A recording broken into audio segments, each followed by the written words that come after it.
변호사님, 네. 요즘에는 정말 많은 로펌들과 또 변호사들이 있습니다. 그래서 오늘은 이렇게 광범위하고 수많은 변호사들 중에서 나에게 맞는 변호사를 고르는 법에 대해서 얘기를 좀 해볼까 합니다. 네. 저희가 나에게 맞는 변호사라고 했지, 모두에게 맞는 변호사라고 하지 않았잖아요. 네. 왜냐하면 의사든 변호사든 전문직은 상대적인 거거든요. 네. 어떤 사람한테 정말 좋은 변호사가 성향이 안 맞으면 최악의 변호사가 될 수도 있는 것처럼 결국 나에게 맞는 게 중요해요. 절대적인 기준이 없어요. 네. 팀장님도 아시겠지만 이거 모든 인간관계가 그런 것 같아요. 근데 전문직도 특히 상대적인 가치가 중요하기 때문에 오늘은 이제 나에게 맞는 변호사를 어떤 기준으로 보면 되는지 그걸 제가 말씀드리도록 하겠습니다. 네, 좋습니다.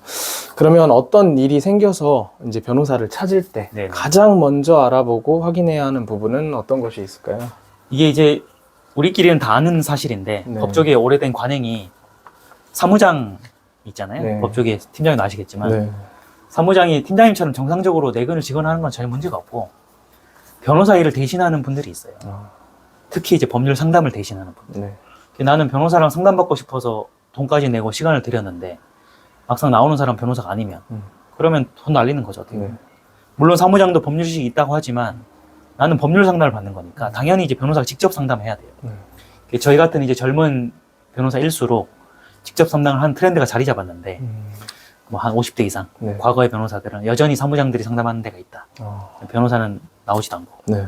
근데 의뢰인분들이 의외로 상담실에 왔을 때 이 사람이 진짜 변호사인지 아닌지를 확인하지 않아요. 왜냐하면 물어보는 게 좀 신뢰가 될 수도 있고 실제 변호사인데 변호사님 맞으세요? 물어보는 게 신뢰잖아요. 네. 그러니까 쭈뼛쭈뼛 말을 못하고 그냥 듣기만 하거든요. 그런 분들이 의외로 되게 많아요. 그래서 제일 중요한 거는 변호사 본인이 직접 상담을 하는지 사무장이 대신 상담하는지 봐야 되고 이거는 길게 보면 상담은 변호사가 하더라도 네. 나중에 일을 사무장이 해버릴 수도 있고 그것까지도 감시를 해야 돼요. 네. 그래서 모든 처음부터 과정들을 변호사가 직접 하는 게 제일 중요하다. 예, 이거 이제 그 사무장들이 서초동에서 불법 법조 브로커라고 이런 식으로 먹고 사는 분들이 있어요. 성과급으로. 기본급 없이. 뭐 이렇게 본인이 상담해가지고 수임이 되면 30% 가져간다든지. 네. 그러니까 본인들이 어떻게든 수임을 하려고 압박을 하는 거라 이런 데는 피해야 된다. 이렇게 정보가 좀 많이 없으시고 그리고 경험이 없으시면 네. 뭐 어디서부터 비교하고 또 따져봐야 할지 막막하신 분들이 많으실 텐데요. 그래서 광고에만 의존을 하다 보니까 네. 로펌의 규모나 또 명성 이런 것들로만 덜컥 결정을 하게 되실 수도 있습니다. 네. 뭐 이런 부분에 대해서는 어떻게 생각하시나요? 그러니까 규모나 명성이라는 게 뭐 나쁘다는 건 아닌데 네. 그 규모나 명성에 집착하다가 당할까봐 그런 분들이 많이 있거든요. 네. 예컨대 뭐 우리가 기업 사건이라든지 대규모 프로젝트를 한다든지 이런 것들은 그 규모에 걸맞는 회사만 할 수 있는 작업들이 있어요. 네. 근데 오늘 말씀드린 건 일반 법률 상담, 99%는 개인 생활 상담이거든요. 네. 그런 것들은 내가 크다고 해서 잘하고 뭐 규모 명성이 있다고 해서 잘할 거라는 게 조금 위험할 수 있는 게 네. 팀장님도 뭐 전에 일해보셔서 알겠지만 공장식으로 돌리는 데가 있잖아요. 네. 그런 데는 상담은 뭐 사무장이나 변호사가 해놓고 실제 업무는 다른 사람이 한다든지 네. 그리고 그 사건들이 그냥 손바뀜만 일어나면서 안에서 돌아다닌다든지 그리고 누가 하고 있는지 알 수 없고 네. 이렇게 물어보면은 그냥 회사니까 관리만 하고 있다는 대답만 할 뿐이지 그 대답조차도 하는 사람이 매번 바뀌고 네. 직원들이 퇴사를 한 거지. 그런 거는 명성은 있고 규모는 큰데 정작 개개의 사건을 꼼꼼하게 봐주지 않는 거죠. 예, 그런데 잘못하면 호구가 되니까 명성이 있고 규모가 크다고 집착하면 절대 안 되고요. 네.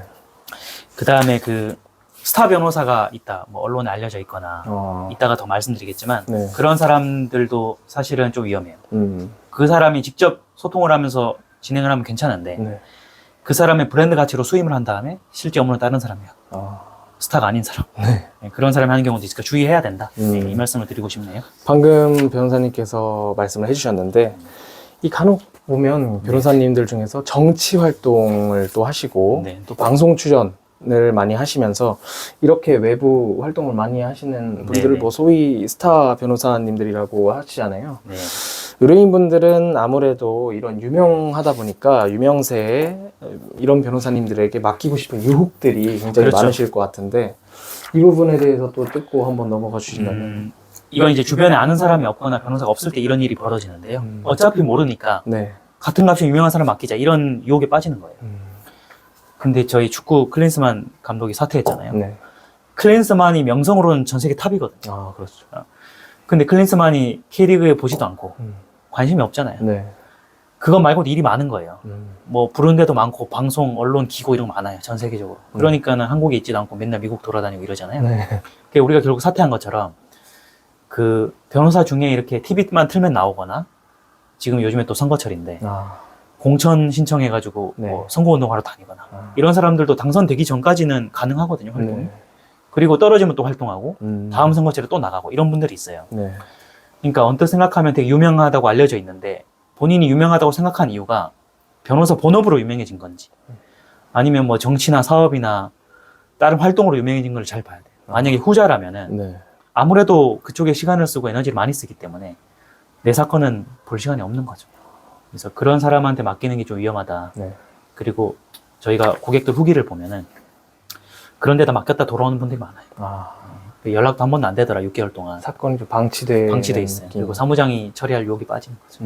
예, 그럴 수 있어요. 요즘에는 미디어가 발달이 참 잘 돼 있어서 손쉽게 접근할 수 있는 정보들이 굉장히 많이 있는데요. 그러다 보니까 이제 법조계에서도 인터넷 광고나 여러 가지 마케팅들도 많이 하곤 합니다. 네네. 마케팅 같은 부분에서도 좀 신경 써야 될 부분이 있을까요? 그 온라인 마케팅은 워낙 이제 활성화됐기 때문에 네. 그 자체로 뭐 문제가 있다는 뜻은 전혀 아니고요. 다만 이제 마케팅 업체들이 끼는 데는 사실은 돈만 주면은 다 만들어 주거든요. 네. 한 달에 수십억 쓰는 데도 있어요. 마케팅 비용만. 네. 그 본인들이 직접 꼼꼼히 글을 쓰는 게 아니라 돈만 주고 맡기고 그냥 키워드만 주는 거기 때문에 글은 그쪽 업체에서 써주고 포스팅도 그쪽에서 해주고 이런 데는 말 그대로 그냥 고객을 낚시하려고 돈을 쓰는 거지 네. 실제 변호사의 어떤 실력이 검증된 콘텐츠는 아니잖아요. 그래서 일반인들도 조금만 인터넷 검색을 하면 이게 정말 이 사람들이 전문성에서 나온 직접 글인지 네. 아니면 그냥 키워드 그 낚시를 하는지 이런 것들을 구별을 해야 되고요. 후자라면 절대 맡기면 안 되는 거죠. 그리고 그 광고 비용을 많이 쓰는 데일수록 그걸 회수하기 위해서 수익률을 높게 불러요. 그렇게 하면 이제 돈은 돈대로 쓰고 네. 검증은 안 돼 있고 이런 게 있는 거죠. 네, 마지막으로 저희 인터넷에서 단순 물건을 구매할 때조차도 이제 소비자들이 똑똑해졌기 때문에 뭐 실제로 뭐 내돈내산 후기 뭐 이런 거를 잘 살펴보고 거르고는 하는데요. 변호사를 고를 때도 이와 같은 루트가 있나요? 예전에는 인터넷 그 이런 검증 시스템이 없을 때는 네. 다 주변에 소개로 했어요. 그래서 좀 인맥이 있는 사람은 소개해달라고 추천받아서 했는데 네. 요즘에는 아까 제가 말씀드린 것처럼 광고도 많은데 정말 플랫폼에 그 고객, 그 변호사 후기가 네. 변호사에 대한 고객 후기가 정말 경험한 사람은 쓸 수 있게 돼 있거든요. 네. 업체들이. 그래서 아무나 쓸 수가 없어요. 시스템상. 그래서 그 인터넷 광고로 물량 공세를 하는 데는 피해야 되지만 오랜 기간 동안 어떤 변호사에 대한 고객 후기가 축적된 것 그런 건 시간이 검증해 줬다는 뜻이고 네. 한두 명이 아니라 수백 명이 있다는 거는 어느 정도 검증이 됐다는 거잖아요. 네. 그런 것들은 오히려 반대로 좀 믿을 필요가 있어요. 그래서 그게 오히려 어떤 면에서는 과거에 친구 한 명 추천보다 더 나을 수도 있고 왜냐하면 친구는 한 건만 의뢰했던 거니까 네. 그런 게 있고요. 그래서 인터넷상의 어떤 변호사의 진실된 후기는 좀 적극적으로 고려해 볼 필요가 있다. 그 다음에 그 소송이라는 거는 일생에 한 번 정도 하잖아요. 네. 그래서 예를 들어 내가 이번에 한번 해보고 마음에 들면 또 사먹고 이런 게 아니잖아요. 결국에는 한 번만 하기 때문에 마음에 들든 안 들든 간에 다시 만날 일이 없어요. 그래서 그 점을 악용해서 변호사들이 경우에 따라 사기를 치는 경우도 있고 어차피 안 볼 사람이라 생각하니까 그런 위험이 좀 있거든요. 그래서 역설적으로 경험을 했던 주변의 시천이 아직도 중요하긴 해요. 내가 어떤 회사를 한번 경험했는데 네. 괜찮더라. 결과를 떠나서 친절하고 그 응대도 빠르고 했더라 라고 하면서 추천해 주는 거는 본인이 직접 경험했기 때문에 믿을만한 거죠. 네. 그래서 결론적으로 주변에 직접 경험했던 사람의 추천을 받거나 아니면 단순 광고 낚시가 아니라 오랜 기간 축적된 변호사에 대한 후기 이 두 개를 기준으로 이제 결정하는 게 가장 좋다고 볼 수 있는 거죠. 네.